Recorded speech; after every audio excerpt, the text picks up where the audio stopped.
जय श्री राम। श्री रामचरितमानस के बालकांड के दोहा नंबर 115 से आगे। सगुनहि अगुनहि नहीं कछु भेदा, गावहि मुनि पुराण बुध बेदा। अगुन अरूप अलख अज जोई, भगत प्रेम बस सगुन सो होई। सगुण और निर्गुण में कुछ भी भेद नहीं है। मुनि पुराण पंडित और वेद सभी ऐसा कहते हैं। जो निर्गुण अरूप निराकार अलख अव्यक्त और अजन्मा है, वही भक्तों के प्रेमवश सगुण हो जाता है। जो गुण रहित सगुन सोई कैसे, जलु हिम उपल बिलग नहीं जैसे। जासु नाम भ्रम तिमिर पतंगा, तेहि किम कहिए विमोह प्रसंगा। जो निर्गुण है वही सगुण कैसे है, जैसे जल और ओले में भेद नहीं, दोनों ही जल ही हैं। ऐसे ही निर्गुण और सगुण एक ही है। जिसका नाम भ्रम रूपी अंधकार के मिटाने के लिए सूर्य है, उसके लिए मोह का प्रसंग भी कैसे कहा जा सकता है। राम सच्चिदानंद दिनेशा, नहीं तह मोह निशा लवलेशा। सहज प्रकाश रूप भगवाना, नहीं तह पुनि विज्ञान बिहाना। श्री रामचंद्र जी सच्चिदानंद स्वरूप सूर्य है, वहाँ मोह रूपी रात्रि का लवलेश भी नहीं है। वे स्वभाव से ही प्रकाश रूप और षडैश्वर्य युक्त भगवान है। वहाँ तो विज्ञान रूपी प्रातः काल भी नहीं होता। अज्ञान रूपी रात्रि हो तब तो विज्ञान रूपी प्रातः काल हो। भगवान तो नित्य ज्ञान स्वरूप है। हर्ष विषाद ज्ञान अज्ञाना, जीव धर्म अहमिति अभिमाना। राम ब्रह्म व्यापक जग जाना, परमानंद परेश पुराना। हर्ष शोक ज्ञान अज्ञान अहंता और अभिमान, ये सब जीव के धर्म है। श्री रामचंद्र जी तो व्यापक ब्रह्म, परमानंद स्वरूप, परात्पर प्रभु और पुराण पुरुष है। इस बात को सारा जगत जानता है। दोहा। पुरुष प्रसिद्ध प्रकाश निधि, प्रगट परावर नाथ। रघुकुल मणि मम स्वामी सोई, कहि शिव नायउ माथ।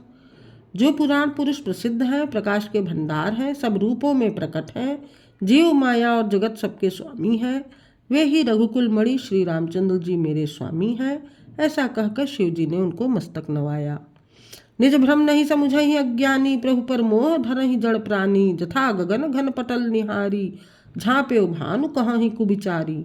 अज्ञानी मनुष्य अपने भ्रम को तो समझते नहीं, और वे मूर्ख प्रभु श्री रामचंद्र जी पर उसका आरोप करते हैं। जैसे आकाश में बादलों का पर्दा देखकर कुविचारी अज्ञानी लोग कहते हैं कि बादलों ने सूर्य को ढक लिया। चितौ जो लोचन अंगुली लाए, प्रगट जुगल शशि तेहि के भाए। उमा राम विषयिक असमोहा, नभ तम धूम धूज जिमि सोहा। जो मनुष्य आंख में उंगली लगाकर देखता है, उसके लिए तो दो चंद्रमा प्रकट हैं। हे पार्वती, श्री रामचंद्र जी के विषय में इस प्रकार मोह की कल्पना करना वैसा ही है जैसा आकाश में अंधकार, धुएं और धूल का सोहना दिखना। आकाश जैसे निर्मल और निर्लेप है, उसको कोई मलिन स्पर्श नहीं कर सकता। इसी प्रकार भगवान श्री रामचंद्र जी नित्य निर्मल और निर्लेप हैं। विषय करन सुर जीव समेता, सकल एक ते एक सचेता। सब कर परम प्रकाशक जोई, राम अनादि अवधपति सोई। विषय इंद्रियां, इंद्रियों के देवता और जीवात्मा, ये सब एक की सहायता से एक चेतन होते हैं। अर्थात विषयों का प्रकाश इंद्रियों से, इंद्रियों का इंद्रियों के देवताओं से, और इंद्रिय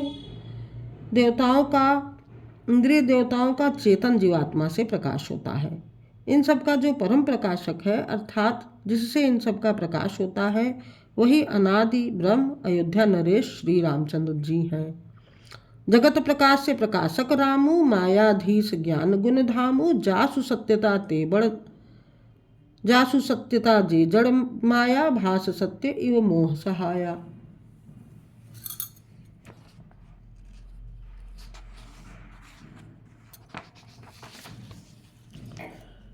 यह जगत प्रकाश्य है और श्री रामचंद्र जी इसके प्रकाशक हैं। वे माया के स्वामी और ज्ञान तथा गुणों के धाम हैं, जिनकी सत्ता से मोह की सहायता पाकर जड़ माया भी सत्य सी भासित होती है। दोहा।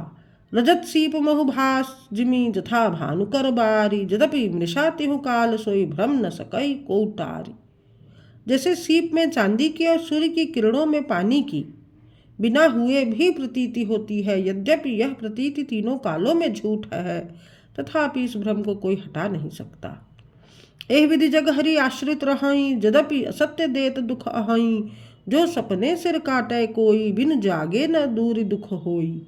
इसी तरह यह संसार भगवान के आश्रित रहता है, यद्यपि यह असत्य है तो भी दुख तो देता ही है। जिस तरह स्वप्न में कोई सिर काट ले तो बिना जागे वह दुख दूर नहीं होता।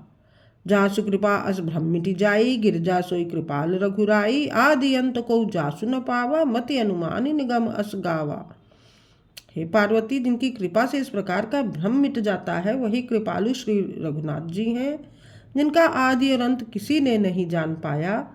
वेदों ने अपनी बुद्धि से अनुमान करके इस प्रकार नीचे लिखे अनुसार गाया है। बिनु पद चलई सुनई बिनु काना, कर बिनु करम करई विधि नाना, आनन रहित सकल रस भोगी, बिनु बानी बक्ता बड़ जोगी। वह ब्रह्म बिना ही पैर के चलता है, बिना ही कान के सुनता है, बिना ही हाथ के नाना प्रकार के काम करता है, बिना मुँह जिह्वा के ही सारे छहों रसों का आनंद लेता है, और बिना ही वाणी के बहुत योग्य वक्ता है। तन बिनु परस नयन बिनु देखा, ग्रह घ्राण बिनु बास अशेषा, असि सब भांति अलौकिक करनी, महिमा जासु जाई नहीं बरनी। वह बिना ही शरीर त्वचा के स्पर्श करता है, बिना ही आँखों के देखता है, और बिना ही नाक के सब गंधों को ग्रहण करता है, सूंघता है। उस ब्रह्म की करनी सभी प्रकार से ऐसे अलौकिक है कि जिसकी महिमा कही नहीं जा सकती। दोहा। जही मिगा वही वेद बुध, जाहि धरहि मुनि ज्ञान, सोई दशरथ सुत भगत हित कौशलपति भगवान। जिसका वेद और पंडित इस प्रकार वर्णन करते हैं और मुनि जिसका ध्यान धरते हैं, वही दशरथ नंदन भक्तों के हितकारी अयोध्या के स्वामी भगवान श्री रामचंद्र जी हैं। काशी मरत जंतु अवलोकी, जासु नाम बल करऊं बिसोकी, सोई प्रभु मोर चराचर स्वामी, रघुपर सब उर अंतर जामी। हे पार्वती, जिनके नाम के बल से काशी में मरते हुए प्राणी को देखकर मैं उसे राम मंत्र देकर शोक रहित कर देता हूँ, मुक्त कर देता हूँ, वही मेरे प्रभु रघुश्रेष्ठ श्री रामचंद्र जी जड़ चेतन के स्वामी और सबके हृदय के भीतर की जानने वाले हैं। विवसहु जासु नाम नर कहहीं, जन्म अनेक रचित अघदहहीं, सादर सुमिरन जे नर करहीं, भवबा रिधि गोपद इवतरहीं। विवश होकर बिना इच्छा के भी जिनका नाम लेने से मनुष्यों के अनेक जन्मों में किए हुए पाप जल जाते हैं, फिर जो मनुष्य आदरपूर्वक उनका स्मरण करते हैं, वे तो संसार रूपी दुस्तर समुद्र को गाय के खुर से बने हुए गड्ढे के समान अर्थात बिना किसी परिश्रम के पार कर जाते हैं। राम सो परमात्मा भवानी, तह भ्रम अति अभिहित तव बानी, असंशय आनत उर्माही, ज्ञान विराग सकल गुण जाही। ये पार्वती, वही परमात्मा श्री रामचंद्र जी हैं, उनमें भ्रम देखने में आता है। तुम्हारा ऐसा कहना अत्यंत ही अनुचित है। इस प्रकार का संदेह मन में लाते ही मनुष्य के ज्ञान, वैराग्य आदि सारे सद्गुण नष्ट हो जाते हैं। सुनि शिव के भ्रम भंजन बचना, मिट गए सब कुतरक कै रचना, भई रघुपति पद प्रीति प्रतीति, दारुण असंभावना बीती। शिव जी के भ्रमनाशक वचनों को सुनकर पार्वती जी के सब कुतर्कों की रचना मिट गई। श्री रघुनाथ जी के चरणों में उनका प्रेम और विश्वास हो गया, और कठिन असंभावना, जिसका होना संभव नहीं, ऐसी मिथ्या कल्पना जाती रही। दोहा। पुनि पुनि प्रभु पद कमल गही, जोरी पंकरुह पानी, बोली गिरजा बचन बर मनहु प्रेम रसानी। बार बार स्वामी शिवजी के चरण कमलों को पकड़कर और अपने कमल के समान हाथों को जोड़कर पार्वती जी मानो प्रेम रस में सान कर सुंदर वचन बोली। सच कर सम सुनि गिरा तुम्हारी, मिटा मोह सरदा तब भारी, तुम कृपाल सबु संशय हरयो, राम स्वरूप जानि मोहि परयो।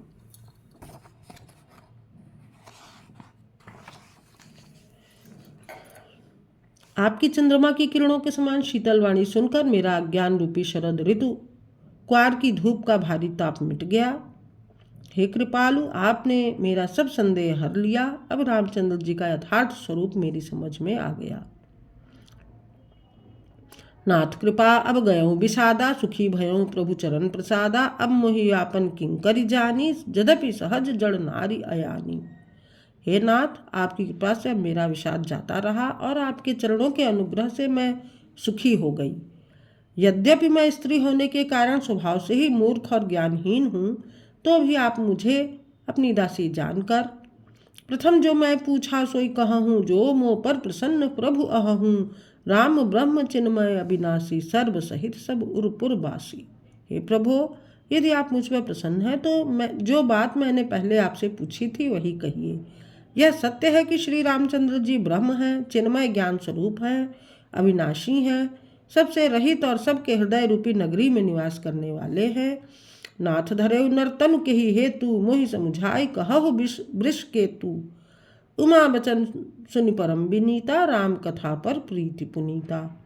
फिर हे नाथ, उन्होंने मनुष्य का शरीर किस कारण से धारण किया? हे धर्म की ध्वजा धारण करने वाले प्रभो, यह मुझे समझाकर कहिए। पार्वती के अत्यंत नम्र वचन सुनकर और श्री रामचंद्र जी की कथा में उनका विशुद्ध प्रेम देखकर। दोहा। ही हर्षे कामारि तब शंकर सहज सुजान, बहुविधि उमहि प्रशंसि पुनि बोले कृपा निधान।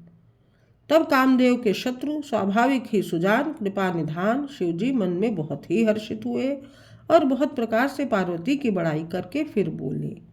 दोहा नंबर 120। जय श्री राम।